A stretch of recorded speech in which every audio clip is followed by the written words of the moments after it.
Something wicked this way comes. Hey guys, welcome back. Today we're going to be picking up where we left off with the Nighthaunts. The mortal realms have always been stalked by the spirits of the dead, but they are now flooded with Nighthaunt creatures like never before. This is the unintended result of a plot that has been underway since the realms were young. Thus is born a new era of terror.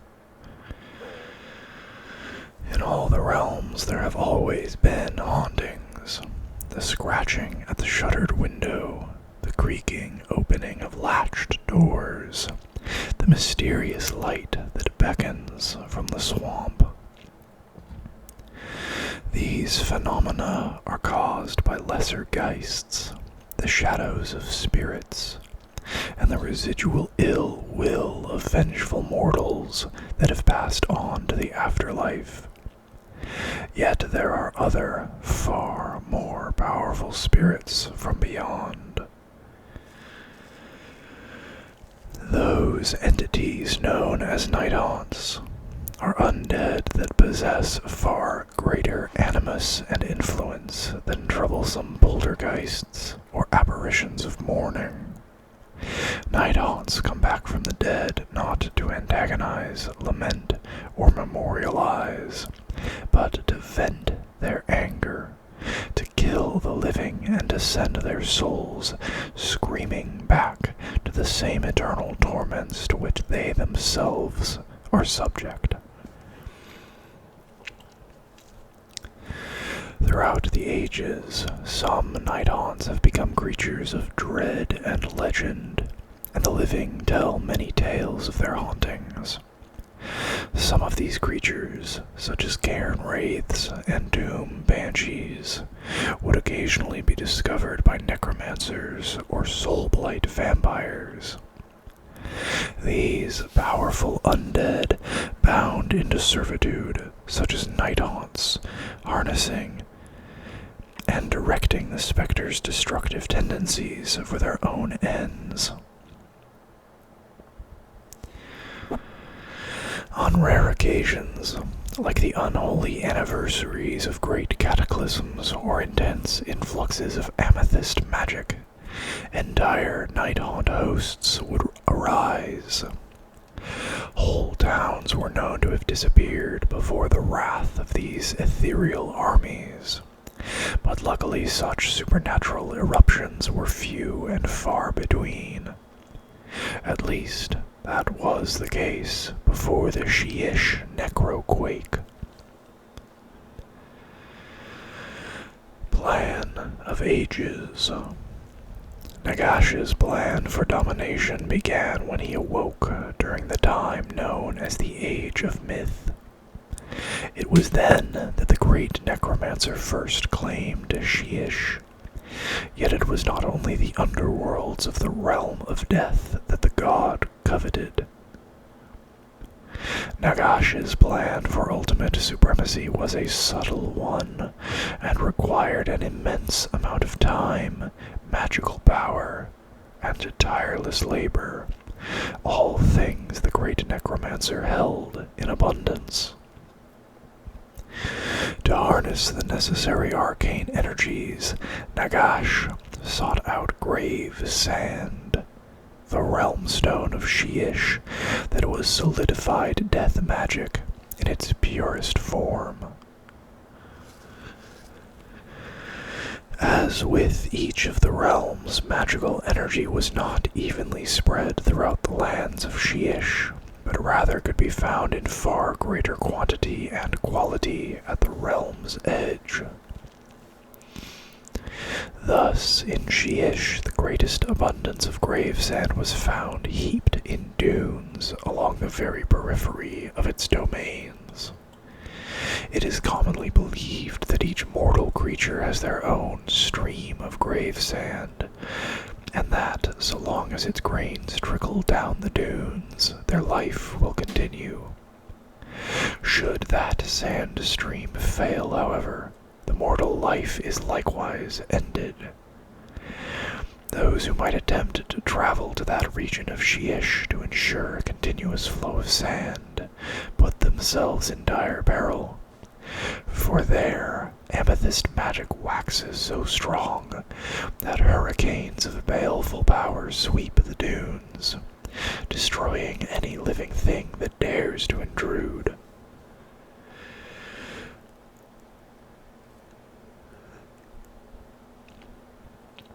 While a mortal creature could not last beneath the lashing ending power of so much concentrated amethyst magic, the same cannot be said for the undead.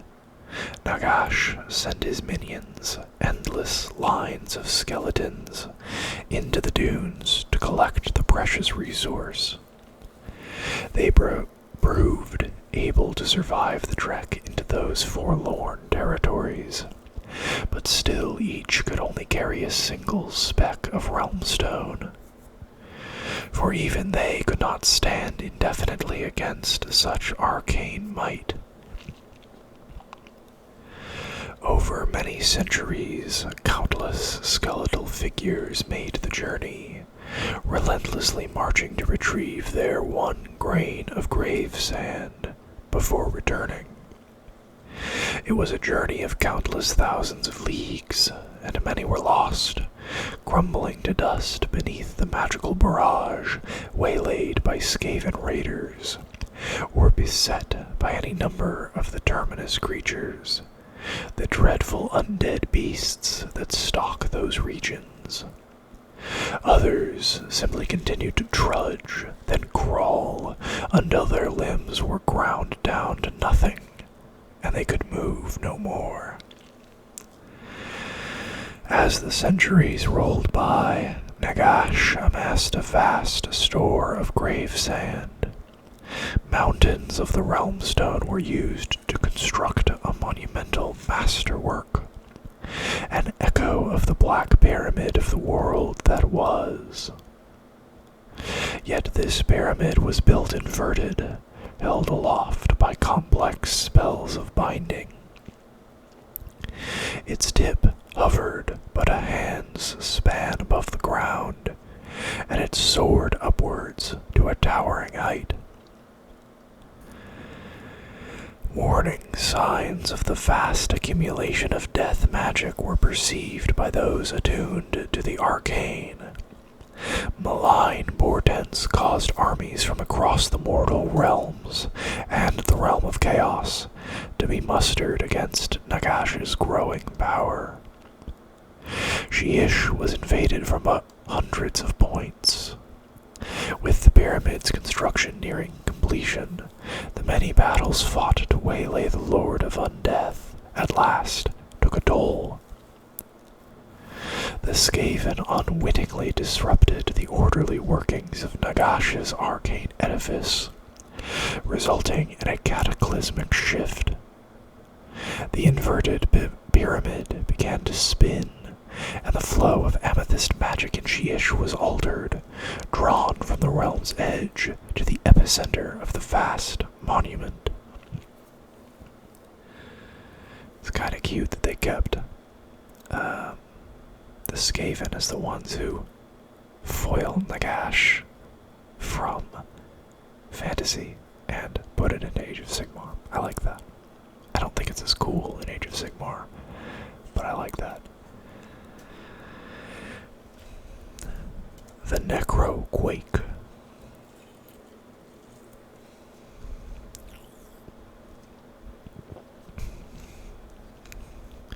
The explosion of magic that ensued was beyond even Nagash's abilities to control. A mind-splitting wave of eldritch power shook the mortal realms and ripped at the very fabric that tied them together. A wave of death magic washed over the cosmos. In each realm, specters and fell spirits long dormant were roused to vengeful action, attacking with no plan other than to sink their dagger-like talons into the living. Billions of dead souls rose up anew, assailing anything that still breathed with a hatred beyond comprehension. This was the Necroquake of Shyish, and it altered the mortal realms forever. In Shyish, the great black pyramid absorbed so much amethyst magic it began to sink, buckling the underworlds in a whirlpool of downwards pulling energies. So was the Shyish Nadir born, drawing all souls towards it. Not even Nagash could master its energies.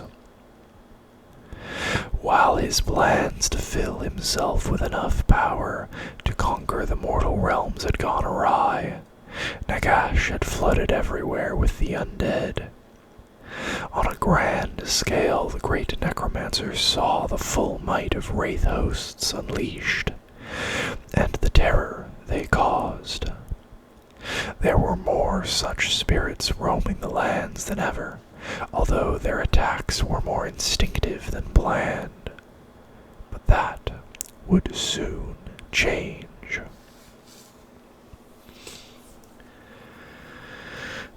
Symbols of death. Even the greatest of mortals eventually falls, like autumn leaves, to mix with the dirt below. Throughout the different cultures of the mortal realms, there are many symbols associated with death, such as the purple grave rose, the gnarl yew tree, the thorny, sometimes bleeding, briar thistle, the reaper's scythe, the mourner's veil, the dully sheening moor coin, and the flickering corpse candle, to name a few. These images are rife with meaning and magical potential, and many superstitions revolve around them. In Shyish, the symbols of death take on an even greater significance, for they are powerful conduits of amethyst magic. Perhaps the most potent of all deathly symbols is the Hourglass. With its sands slipping from one chamber to another, the Hourglass is used to mark the passage of time, and is an obvious reminder of mortality. The stream of sand runs steadily, so that, at a casual glance, its movement seems almost imperceptible. Yet gradually the sands drain. Strangely, the stream always seems to run most swiftly towards the end.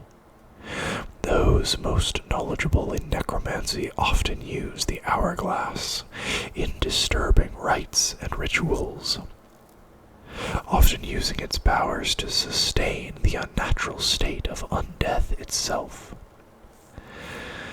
When filled with grave sand and imbued with dark powers from the Retronovus ritual, a powerful incantation of reversal, an Hourglass can reinvigorate the necromantic magic that binds the undead. A powerful enough version of the spell can even have strange temporal effects, slowing the foe down to a nightmarish crawl from which they cannot escape, or even aging them in rapid fashion.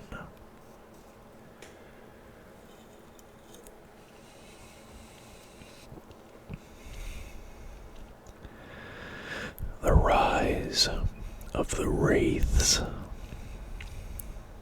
During the Necroquake of Shyish, Nagash witnessed the terror sown by the profusion of malignant Geist hordes. Here was the perfect shock attack, a terrible psychological weapon to unleash into the very heart of his mortal foes.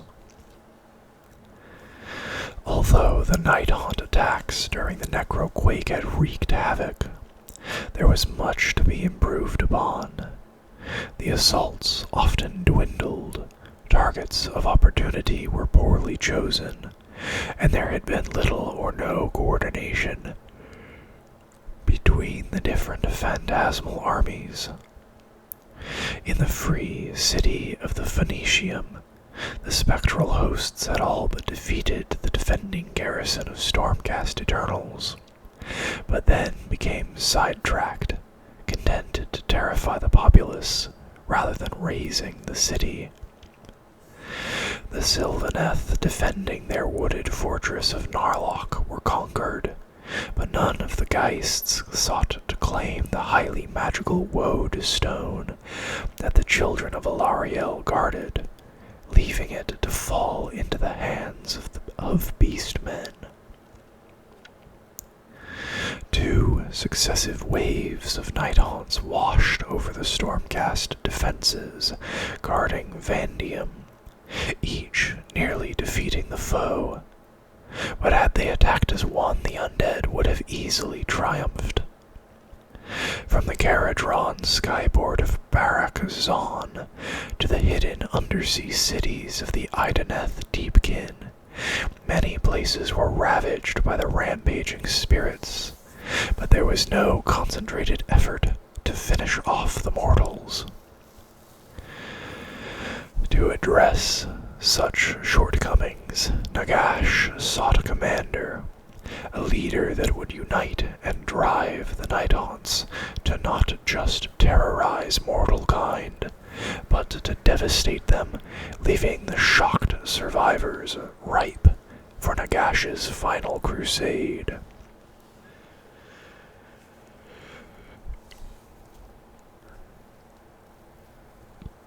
The search for a new Mortarch. The Mortarchs are Nagash's top lieutenants, powerful undead leaders that have been granted a sliver of the great necromancer's power. Each of the existing Mortarchs, of which there were 3, was chosen for their unique skills. Should Nagash need corruption, he would turn to Neferata, Mortarch of Blood. If he needed to make a gory example of the foe, then he would call upon Manfred von Karstein, Mortarch of Night. For the most secretive missions and empire building, he favored Harkan the Black, Mortarch of Sacrament. All commanded their own undead legions, and all wished to wield still more power. Yet Nagash desired a new element, and also loyalty, for of the Mortarchs, only Harkan the Black was truly content to serve. The tale of how Nagash scoured the underworlds for a new subordinate is a long one, for there are untold dominions of the dead. From Stygics, the land of forgotten gods, to the hidden cold-fire plains of Hellstrom. From the relic-filled lands of Carstinia the Hallest, land of dead heroes, no afterlife was left unsearched. Nagash fixed his baleful gaze upon many souls, champions of unconquerable tribes, tyrant kings of long-forsaken empires, matriarchs of bloodthirsty sisterhoods. Yet Nagash sought some quality they did not possess. It was not clever manipulation, base cunning, or well-planned military strategy that earned the armies of the dead so many triumphs during the Necroquake. It was shock and terror. The most overwhelming victories had been won through the suddenness of their assaults, and the wave of fear that spread before the invasions, and hung heavily over all lands through which the spectral hosts passed. Nagash was impressed with the psychological effect of the Nighthaunt armies upon the fragile and superstitious minds of mortals. In truth, Nagash had forgotten the notion of fear, for it had been ages since he had felt its tremble. Despite his supreme intellect, the great necromancer in his long plans had allowed his logical mind to strategize, without factoring in the emotions of mortals. It was a rare mistake, and one he vowed not to repeat. In all his travels across the underworlds, Nagash found none like the Veiled Lady. Here was a specter he had punished many centuries ago with a unique curse. In life, she had been Lady Olinder, a beauty famed throughout the Empire of Dolorum, the largest of civilizations from the lands known since the Age of Chaos as the Screaming Wastes. She had schemed, plotted, and used charm to climb socially, leaving behind a trail of ruined suitors and deaths under mysterious circumstances. So great was her appeal that she wound her way upwards, winning the hearts of nobles, and then, eventually, the Dolorum Prince himself. Her betrothal to the future king ended on the very night when the prince and his father, the High King, disappeared. In their absence, she became the ruler of Dolorum. Vowing to mourn her missing prince and king, the young queen took to wearing a veil. Her people called her the Mourning Bride, or the Unrequited Queen, and her public display of grief won over even the coldest of hearts. Yet it was all a lie. Her shows of remorse were false, her sorrows no more than a ruse. Hidden behind her veil and deceitful sobs, she could not help but smile at her own cleverness. Elsewhere in the realms, the travails of the Age of Chaos had begun turning civilizations into ruin, although Dolorum had thus far been spared. That came to an end when the plague arrived. Soon the queen's sorrows were for her realm, but again all her tears were false. She was safe in her palace and her life a dream, even as all those around her died in the agonized throes of a weeping box. Through it all, Nagash had watched the Empire of Dolorum, for its people had always honored him. Their dedications had ended with the crowning of the new queen. Even when her lands, cities, and throne room were all but empty of life, Lady Olinder felt no real grief, and she attempted to parley with the agents of Nurgle. It was then that Nagash claimed her soul as his own. So did Olinder become the Veiled Lady, a spectre burdened to feel all the miseries of the mortal realms, and forced to haunt the ruins of Dolorum. After the passing of many centuries during which Nagash gave not a single thought to her fate, the god was surprised at what he found when he discovered her once more. The Veiled Lady had once again risen to rule over old Dolorum, although it had become a land swarming with wraiths and specters. During the upheavals of the Necroquake, Olinder subjugated the phantasmal denizens that arose there, drawing them closer with her spreading aura of grief. So haunted were the lands that any living being that dared enter them experienced true terror.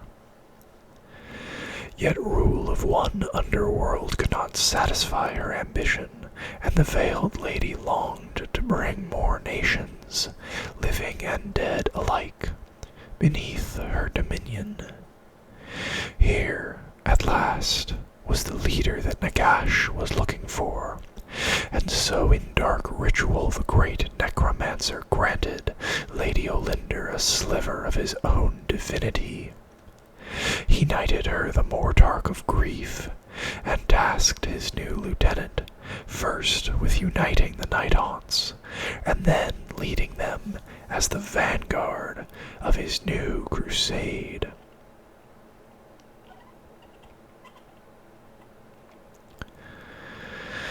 Reign of Terror.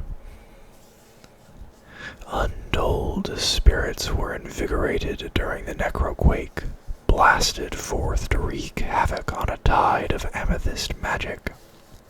Subsequent aftershocks sent out further ripples of phantasmal destruction. The spectral armies spent themselves haphazardly, breaking off into splinters to terrorize many mortals before ultimately disbanding, returning to local sites where there was a rich deposit of death magic. Yet it was not long thereafter that the specters heard a summoning, a siren call that not even the strongest-willed spirit could resist. This was not the imperious summons of Nagash or his harsh lieutenants of old, but a new voice. It was an unholy lamentation, a call that was at once a soulful wail that bemoaned the half-life horrors of a wraith, but also a promise of vengeance, a vow of black-handed revenge upon all who still lived. With all realms still suffused with amethyst magic, the dead stirred once more, though this time not to attack, but to return to Shyish. At Nagashazar, it was Lady Olinder that summoned the Nighthaunts. She divided the massed undead into armies and appointed sub-commanders, assigning a Knight of Shrouds to lead each spectral host. As was her wont, all this was conducted in a morbidly ceremonial fashion, in ghostly processions. Not until the next wave of aftershocks emanated from the Shyish Nadir did Lady Olinder unleash her newly assembled forces. Like the howling of an ill wind, the spectral hosts advanced on 100 fronts. They would strike first in Shyish, and then move through realm gates to spread terror across the other realms. The old empire of Lyria was the first to feel the wrath of Lady Olinder's new Nighthaunt processions. Relentlessly, they moved from one target to the next. And that is where we are going to stop for today. I hope you guys enjoyed it. If you did, please consider liking the video and subscribing to the channel. In personal news, I received my first of 2 vaccination doses, and it's starting to feel like things might go back to the way they were, which is something I had not really spent time to consider over the last year or so. I hope you guys are getting ready to be vaccinated yourselves. If you haven't already, I know some listeners are not from places that have bungled their response quite as bad as the US has. And I hope everybody is looking forward to this being a horrible, horrible memory. I'll see you guys next time. Bye-bye.